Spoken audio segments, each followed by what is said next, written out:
If you've ever heard of Jesus of Nazareth, you probably know he was a famous teacher, and his most well-known words have shaped the lives of billions of people throughout history. Love your neighbor as yourself. Do to others what you would have them do to you. Now, those sayings come from a collection of Jesus' teaching that's sometimes called the Sermon on the Mount.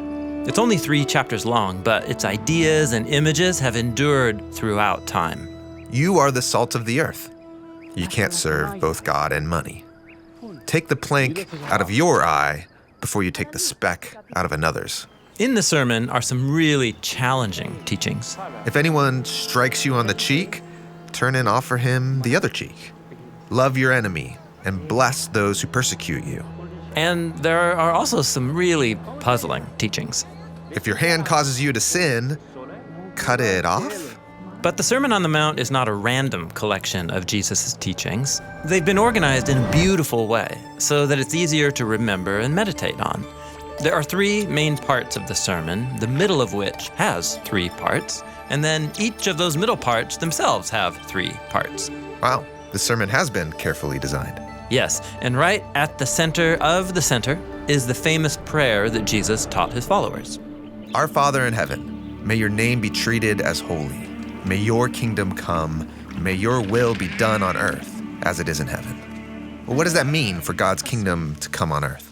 Well, we have to remember that Jesus was Jewish, and he grew up meditating on the Hebrew Bible, the sacred scriptures of Israel, and they told the story of God and all humanity. How God created a well-ordered world and appointed humans to rule it on his behalf.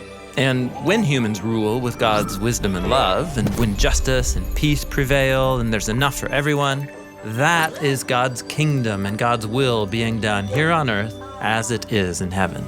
And that's no easy task. Humans foolishly rebel and start building their own kingdoms by their own wisdom. And so God chose one family, the Israelites, and he offered them his wisdom.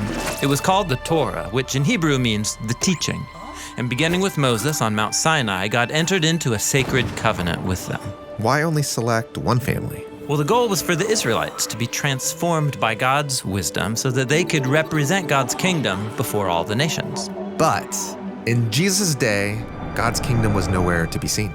In fact, Israel was under the thumb of Roman oppressors. So what happened? Why isn't God's kingdom coming? Well, many religious leaders, like the scribes and the Pharisees, they thought it wasn't coming because Israel wasn't being faithful enough to the Torah. Other leaders, called the Sadducees, thought it would be best if Israel found a way to cooperate with Rome, and so they became the power brokers of Jesus' day. Some ran for the hills to become freedom fighters against Rome. They're known as the Zealots. And still others withdrew to the desert, waiting for God to use them to start a new Israel. But walk around the hill country of Israel, like Jesus did, and you'll mostly find normal people figuring out their lives as best they can. Most were barely hanging on, lots of poor and sick people. Many had lost their land to the Roman occupiers and were struggling to pay the heavy taxes. They were powerless and hopeless.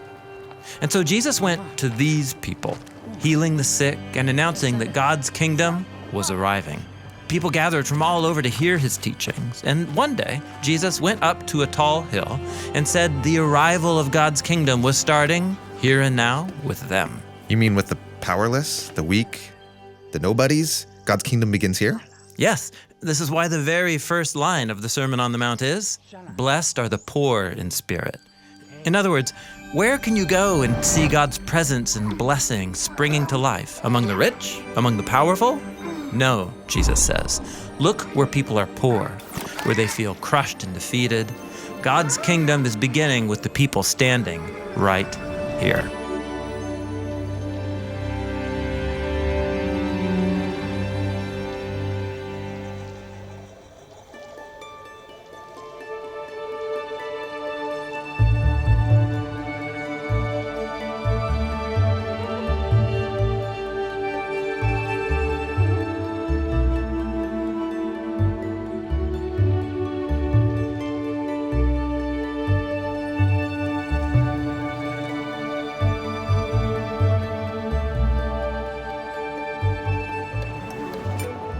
The Sermon on the Mount has an intentional design. It begins with Jesus pronouncing several blessings on his listeners. And those blessings are what we're going to look at next.